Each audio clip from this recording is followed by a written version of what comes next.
Here's why eating with your hands can literally change your digestion. This is episode 4 of Eating in Silence, and today I brought something ancient back to the table: eating with my hands. Now, I've done this many times growing up. It's common in an Indian household, but today I noticed it consciously. I had all 3 meals in silence again, and honestly, I was restless.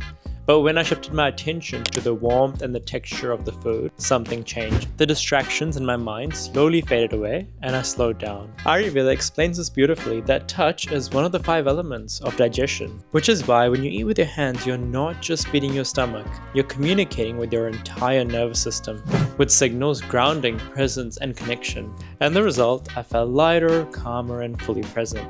My digestion improved and I didn't overeat. So next time when you eat, ditch the cutlery when you can and let your hands reconnect with your food and yourself. See you tomorrow.